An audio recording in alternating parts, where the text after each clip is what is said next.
Hey guys, I'm going to be talking with Tim Cooper in a minute here about the Wellness Professionals Marketing Summit. I'm involved but have limited information. I provided a video that was about 40 minutes long related to video production and social media for wellness professionals.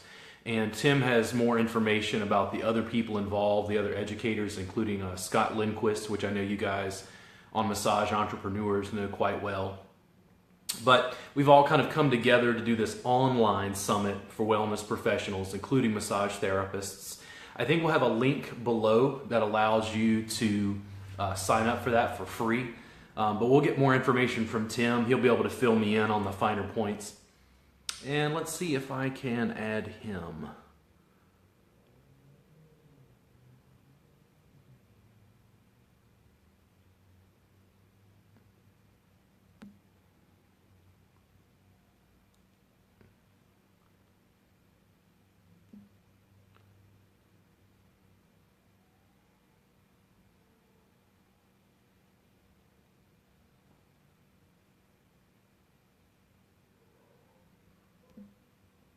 Let's see. I think he's trying this from his laptop and has his phone as a backup.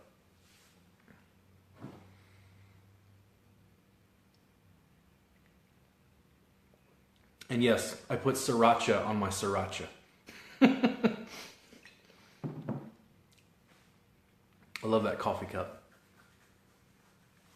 Hey Gracie, how you doing?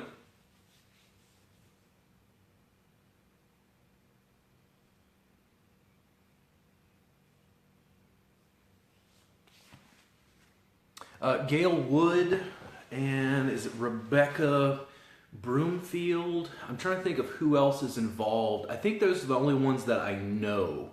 The rest are unknown to me, but I'm sure it's lots of great information, and I think they're pulling from a much wider swath of professionals than just people in the massage community.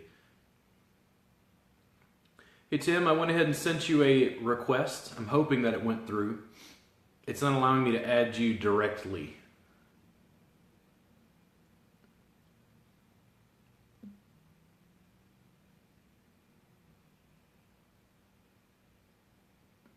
And let's see.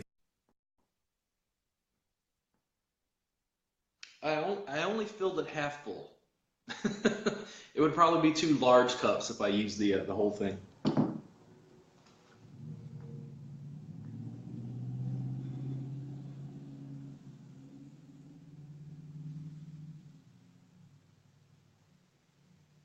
Well, it is trying to add Tim. We'll see if it goes through or not. If it works, realize that we're, Facebook Live from Central Texas and Australia. So, halfway around the world. Declined. Oh, it didn't work for some reason. Okay, Tim, you can go ahead and on your end, just request to be added. We'll see if that works instead of me adding you. For some reason it said on my end that it was declined.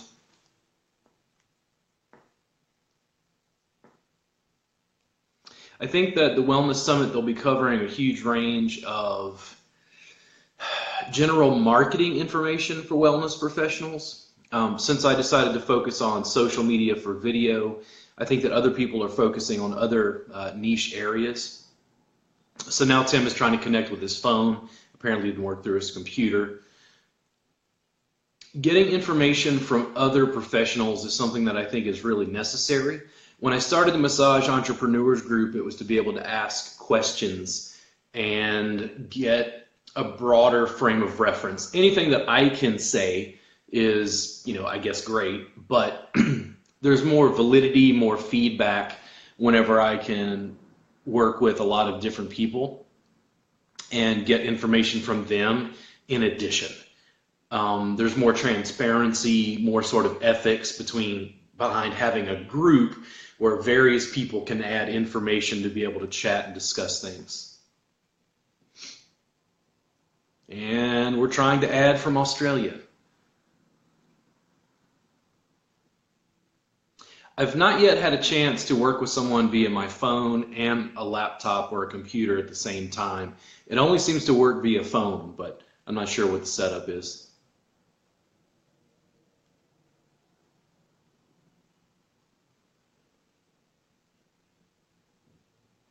more feedback from various professionals in the wellness industry, being able to get diverse perspectives. Massage therapists in the entrepreneurs group get mixed information because, you know, what if you work at a chiropractor's office? What do you work completely solo practice? You know, all those things. Huh. It said that there was no answer, Tim.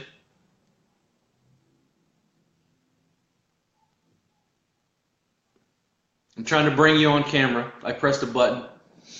This is what I'm good at. Setting up a phone, making sure it's plugged in, pressing a button. If that doesn't work, I am tech useless. I've become a bit of considered like a social media expert in the massage industry.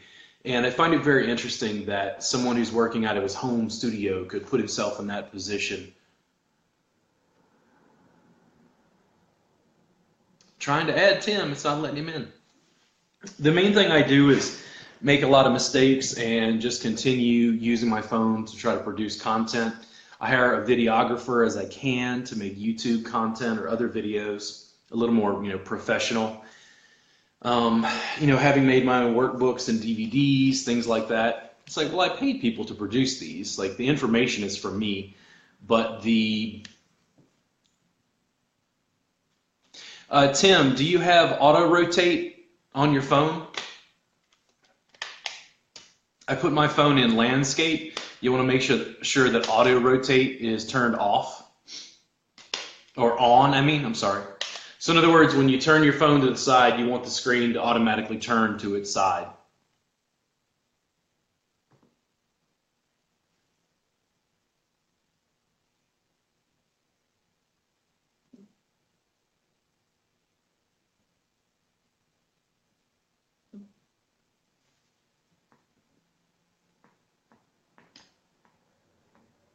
If you go into your main phone settings, I've seen this with several people.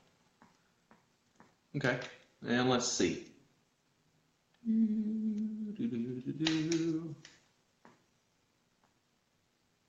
I've had several people have the same issue, and I think it's just their phone settings.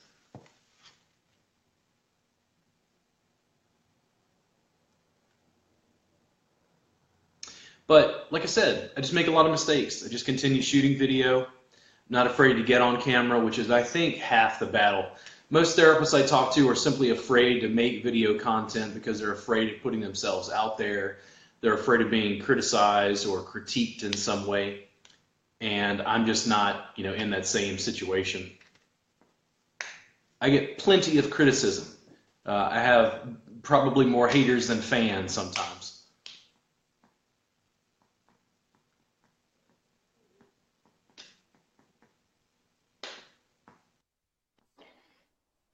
All right, man. So was the auto rotate turned off? Yeah, and I don't know why. It must have happened during an update or some overridden by something because it's always been on auto rotate. So Okay. anyway, it doesn't matter. Yeah, now, thanks for your patience, Robert, and thanks for your patience, everybody. I do apologise. I'm not totally technically incapable, but that just surprised me because, as I said, my phone's usually always on auto rotate. So anyway, Yeah. it's all good. We're here. Well, good. So listen, I have some information about the summit, but certainly not as much as you do. I've been a little bit more passive other than making the video content to add my little portion. And I don't know as much about the other presenters. Can you give me just a little bit of information for the viewers about what the Wellness Professionals Marketing Summit is?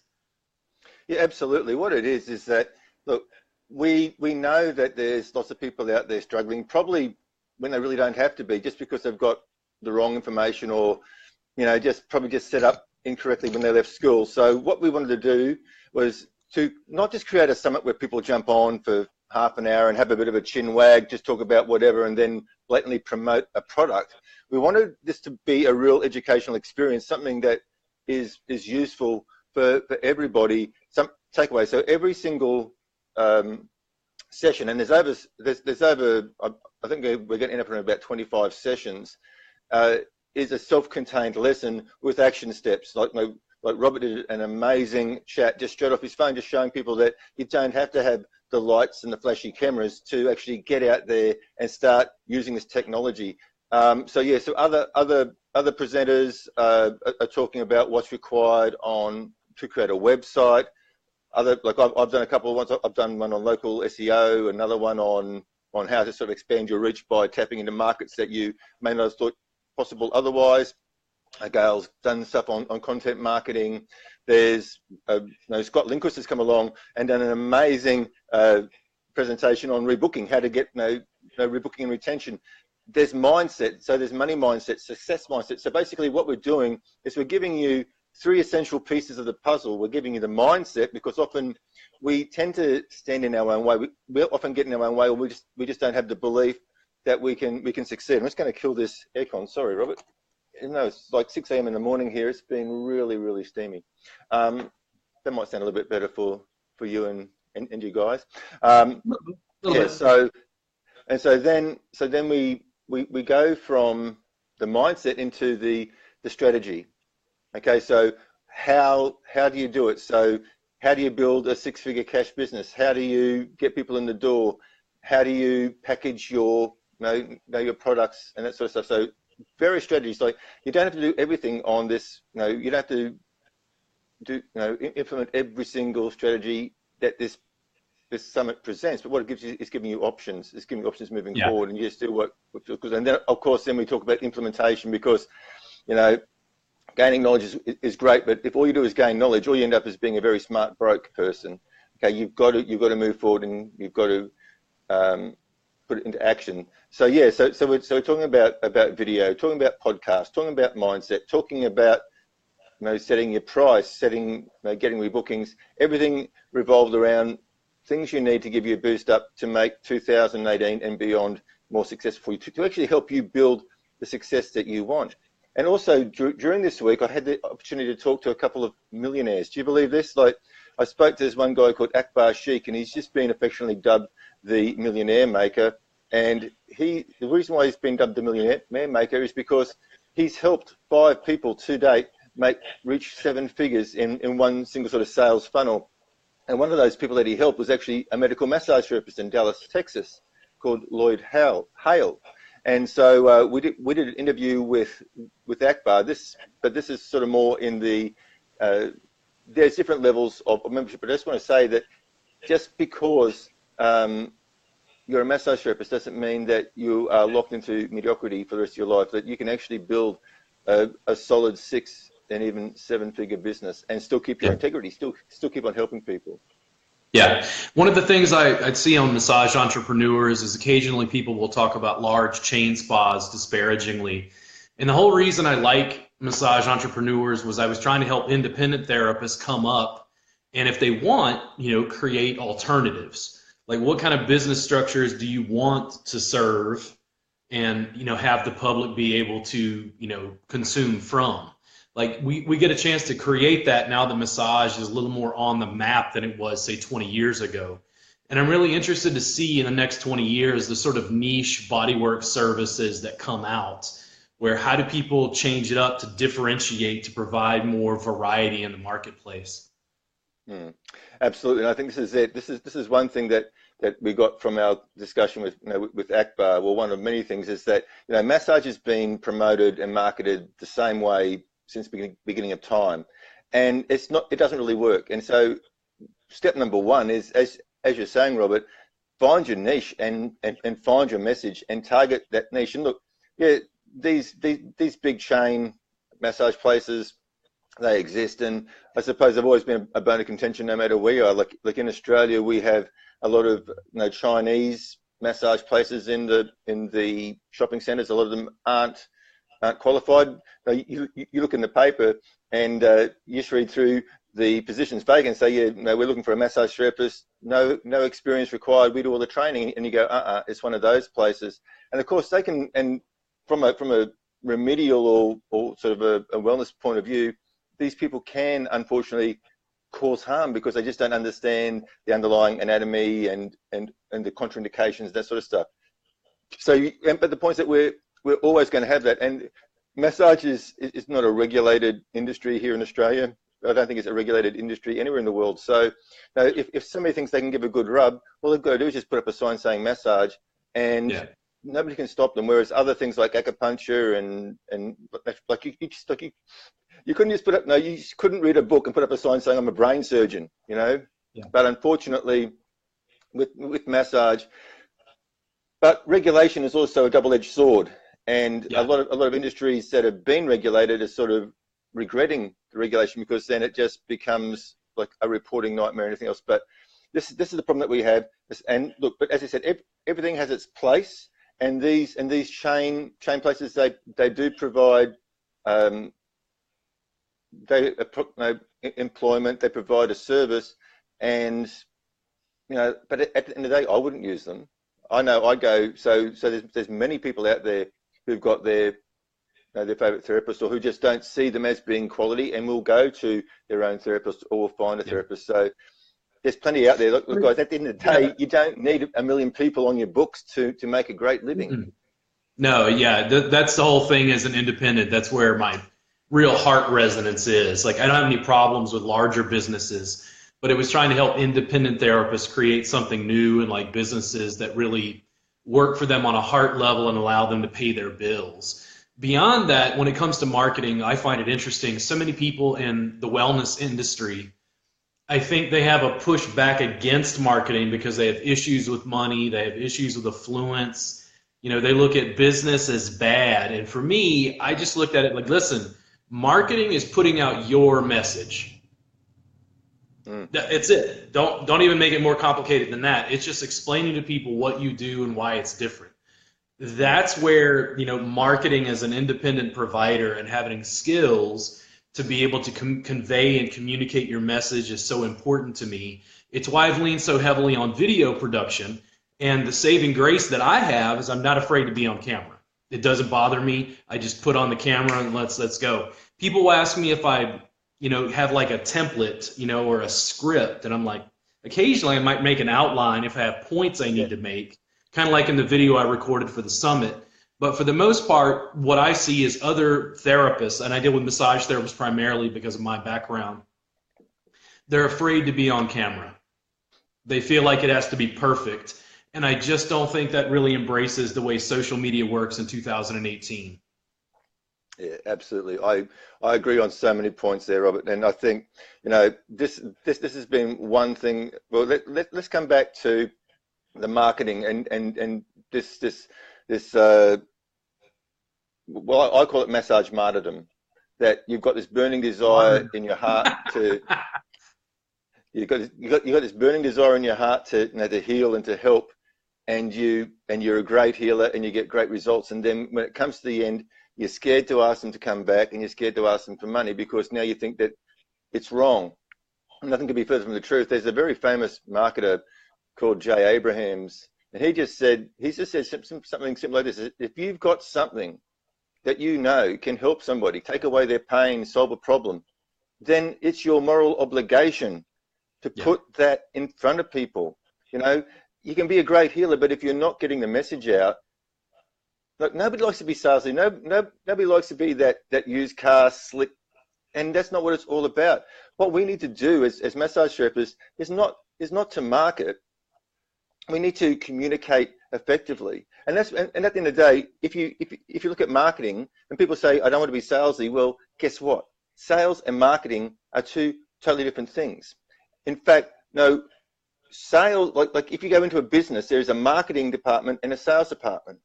The marketing department generate the leads, generate the awareness, put the stuff out in the streets. We're here. The sales department turn those leads into customers, into buyers, into clients. So when you say I don't want to do marketing, so I don't want to be salesy, sales have got absolutely nothing to do with marketing. Your marketing is going to bring awareness and people to your door. Once they're there, what you do with them is going to ultimately sell you and your services. It's the care, it's your empathy, it's your understanding that is actually going to sell them. So you don't have to do a hard sell on people, but you definitely have to raise awareness. Yeah. Like Gracie was asking, Gracie, you can go to my website. It's robertgardnerwellness.com. You can go there. You know, when it comes to sometimes with sales, I tell massage therapists it's more like offering. So I made a free workbook. I give that away. It's been downloaded well over 10,000 times. And then have I made 1,000 sales because I gave away a free workbook 10,000 times? Probably. Mm. There's a lot of people that had subscribed today to my email list. I'll send out an email tomorrow. They'll unsubscribe. It's like, it's fine. It doesn't matter. I'm just offering. And then over time, as you offer to thousands of people, you get to draw in the people who really want what you have to offer. That's all it is. Correct. Absolutely. Yeah. It's the same with me. It's the same thing. Like I've got an email list and I do a lot of free stuff. Like, you know, Robert gives away a lot of free stuff. I give away a lot of free stuff. And I'll send out an email going, I've just made this new YouTube video. You can check it here. And 5 or 6 people unsubscribe. Even when you're trying to give away free stuff, even when you're trying to present value, you're saying, no, don't, just leave your wallet in your pocket. I'm not trying to sell you anything. I'm trying to give you some really good information for free, and people still unsubscribe. Yeah. That's okay. That's going to happen. And the other thing too, like, you know, which is very, very important, which Robert, you know, talked about. No, do you have a script? Look, nobody wants perfection. Okay, if something is too polished, people are just going to jump over it because now it just looks like some slick. It does look like something slick and salesy, but if you're genuine and if you let people see inside you, and I do the same thing as Robert does. Excuse me, coffee went down the wrong way. But I'll have an idea. I'll think of something that I want to share. Now, sometimes it will just be that idea. Then I just hit record, do a Facebook Live, and just put it out there. And sometimes I stumble and mumble and go off and whatever, and it doesn't matter. And then, like Robert said, sometimes I do have something a little bit more in depth to share. So I actually will just write down some points, and then I just see the point. I'll talk about that for a minute. See another point, talk about that for a minute. It doesn't have to be a polished. People just need to know, and they know you. And the point is, when we're using video, we're introducing ourselves to people, and this is what we've got in the summit. We've obviously got Robert's amazing presentation, and we've got another presentation by Kevin Anson about video production as well. But it's such a time saver. You know, like if you can put something on video to educate your clients about how to strengthen, how to stretch, all this stuff that you're repeating all the time, you put that on video, and then you just shoot them over saying, okay, look, I've just treated you. Now I want you to watch this video, this video, this video, and do those exercises for next week. And then at least then they've got a point of reference to go back to. Like in onboarding, like you can actually qualify your clients. Like you can actually tell people what you do, why you do it, and what's in it for them via video, instead of just always explaining your services on the phone. It ties you up. It gets you back doing the things that you love, gets you back at the table treating, and this process is sort of happening automatically in the background. Yeah. There's just so many things, but you don't have to be perfect, guys. Like this is more intimate and more real than any polished. Yeah. That's the thing that I find interesting, because I feel like what I've seen over the years is people understand that as massage therapists, okay, and maybe in other wellness professions, like if you're a chiropractor, physical therapist, acupuncturist, you deal with people. You deal with connection with people.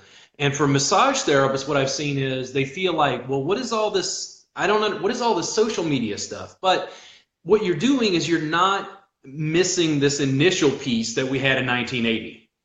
What you're doing is you're stacking another layer on top that markets for you 24/7, 365. When I make that video, yeah, I can send it to my clients, which is great. But if I float that video on YouTube, it means that people can find and search for me that, you know, are in Australia, that can't even necessarily get a session from me. But if you build a following and a fan base, it boosts your overall numbers in this digital realm. And becoming known in this digital realm then starts to reference back to this as well. It creates something different, because that sort of intimacy that you can create using video means that people are more capable of connecting with you.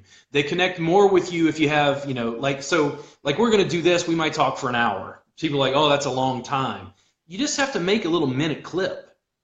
I mean, if all you have on your website is like, hey, on your about page is like, hey, I'm Robert Gardner, this is my website, thank you so much for visiting, you know, please get on my email list, I'd be happy to work with you. They get a chance to hear your voice, they get to see your expressions, you know, that sort of connection is what we were trying to create in the first place. That's one of the things that I think massage therapists don't understand. They think it's this, what is this? This doesn't, I do this. And it's like, no, the social media is just stacking another layer on top of word of mouth, on top of connection with people. And if you can't connect with people, if I find somebody's website and they don't have a photo or a video, I'm just not likely to trust them. Exactly. Are they real? I mean, exactly right. Yeah. And that's the other thing too. Like, with your videos, and there are just so many ways to use videos in your business. You can give a virtual tour, so you can just take your camera and just go through, through your practice, through your clinic. Just say, hey, here's Sally, the receptionist, and here's Fred, and just walk people through. Welcome, like an open house, but it's virtual. And then when they see you, they see you speak. The first time they come in to see you, they could have already watched 5 or 6 videos. There's already that connection there. Like, you're not starting from scratch, and they're already comfortable because they've seen your clinic and they know they're in the right place because they saw it on YouTube. You know what I mean? It's just so many ways. Now, the other thing too is that what you guys got to understand is that the massage has been marketed the wrong way for so long, and there are ways that you can tap into. Like, if you want to do a little bit of extra work, then you can just remove yourself from competition, because the majority of people are just bashing up the same crowd, right? So they're bashing up the people who know that massage can help with this, and this, and this. Now, what about Joe Blow, who's never even had a massage before, and he suffers from sciatica? And he's walking down the road and he sees a massage sign. He goes, massage, so what? Because he has no idea that massage can help his sciatica, because nobody's ever told him. So if you get into this thing of just doing these little 5-minute clips or whatever, and start doing some educational marketing, now you're not salesy, you're educating, you're helping people. And all of a sudden, Joe, who's never had a massage before, just thought that massage, even if he'd heard about it, was just a bit of deportment.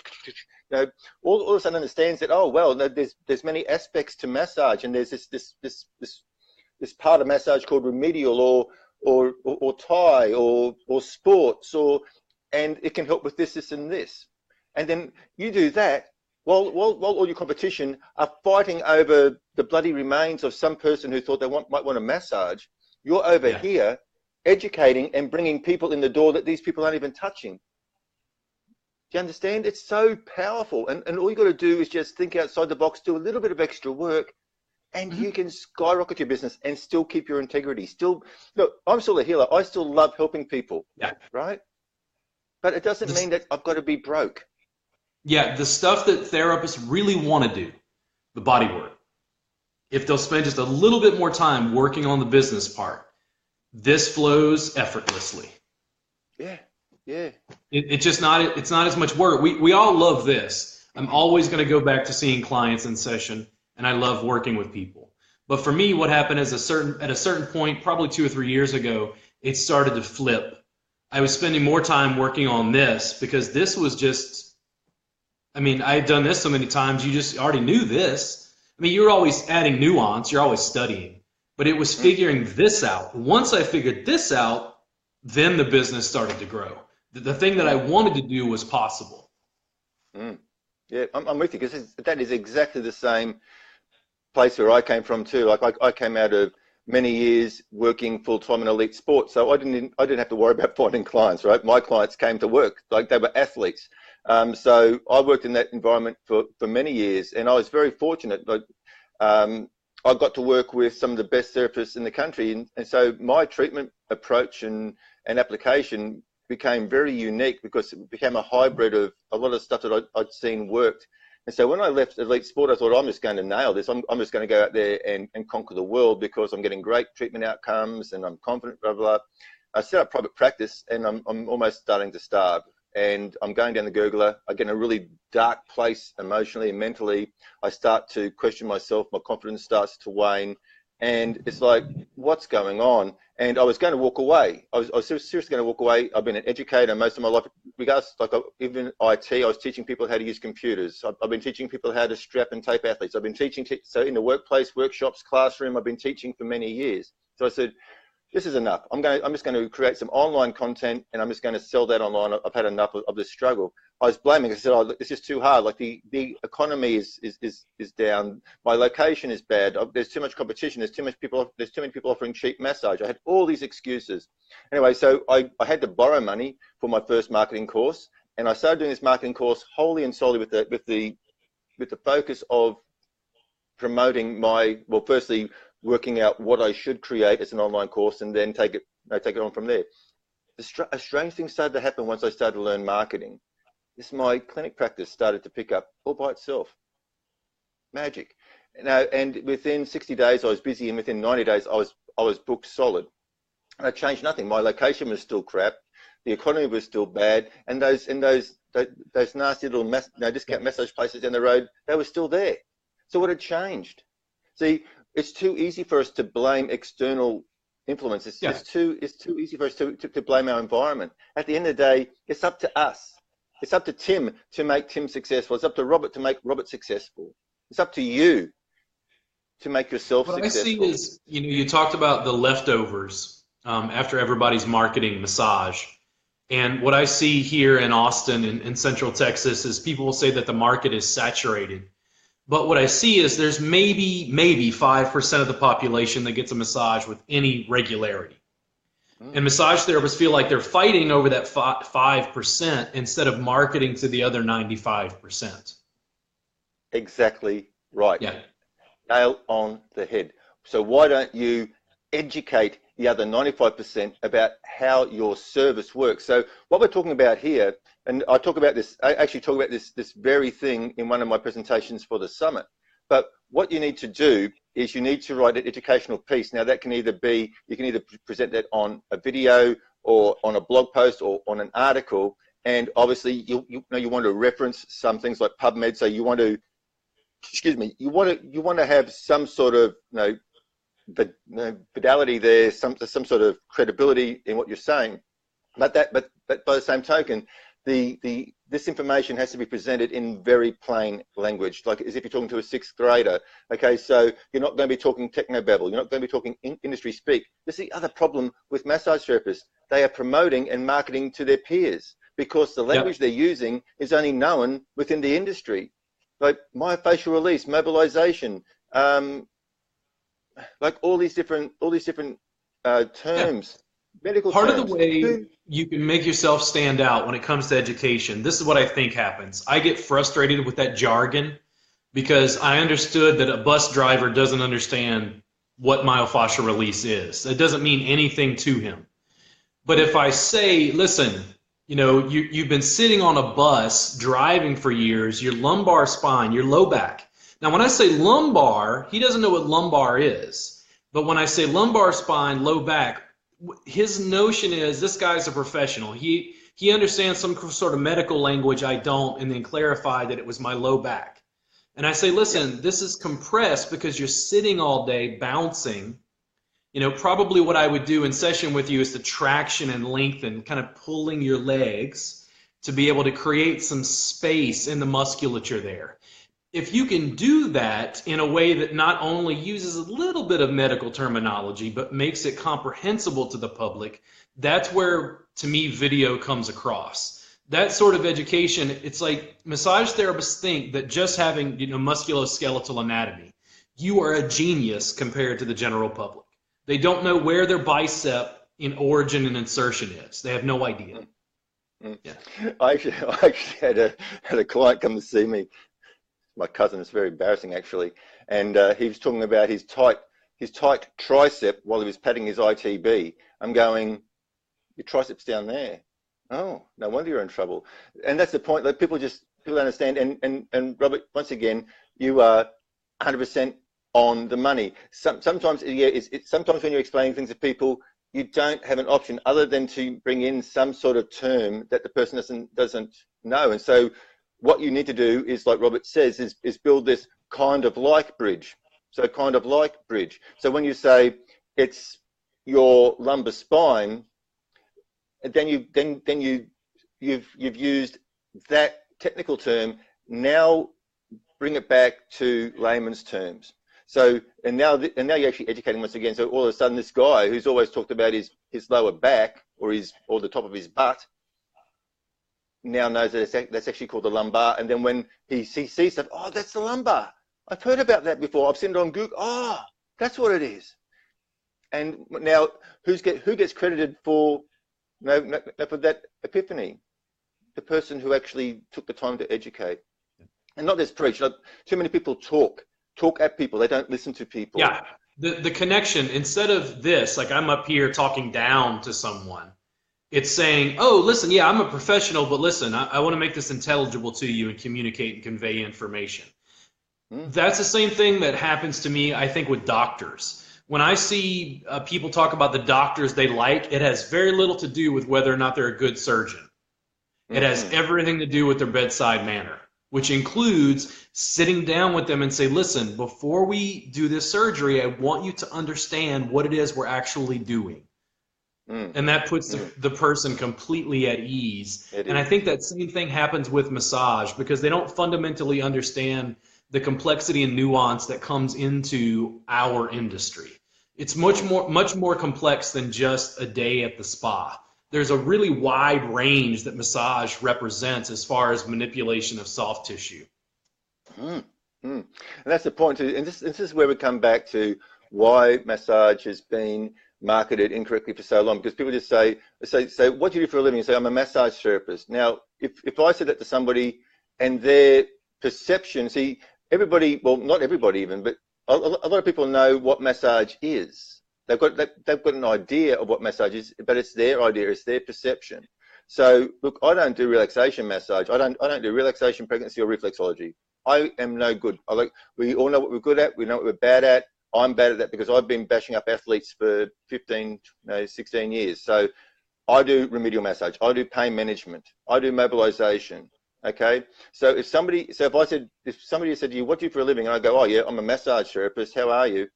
And then their perception is, oh, the spa with the nice fluffy white robes and the towels and the steam and all that sort of stuff. And they come to me for a massage, they're going to be severely disappointed. And they're going to go out and go, Tim's crap. He was the worst massage I've ever had. So you've got to, for your own practice's sake, right, so that people's expectation is the same as what you are delivering, that's number one. Just stick with what you're good at. There's plenty of work out there. So that's part of the educational process too. So if people say, what do you do for a living? I say, I help people with their pain. And I'll leave it at that. I don't just go, take a big deep breath and go, right? Because now I'm qualifying them. Now, if they're interested in learning more, they'll go, oh, really? How's that? How you do that? And now what we're doing is, once again, we are creating a conversation, a dialogue. And I'm not just sort of talking at people. And now if they're interested, they'll ask another question and another question and another question. And then all of a sudden, now they know exactly what you do, and they're not assuming, they're not guessing, they're not using their own past experience with massage. Yeah. So true. Packaging and the way information is delivered to people. And that's why I think video is so important. It costs me nothing to do this video with you. Free. All I have is a phone, and I just press a button, and that's where I've been dragging massage therapists for several years into 2018 social media marketing, and they keep asking me, like, why? Like, how do I get clients using this? And I'm like, listen, a guy visited me the other day. He came from San Francisco. And I was like, I'm in Central Texas. Like, how did you find me? And he said, I knew I was coming into Texas, and there was a chiropractor I was going to see in Houston. And I was looking for massage or body work, something different, in Texas. He drove from Houston 3 hours to Austin, got a session with me. He's from San Francisco. He's from California. Yep. And the thing is, it's an additional client. It's not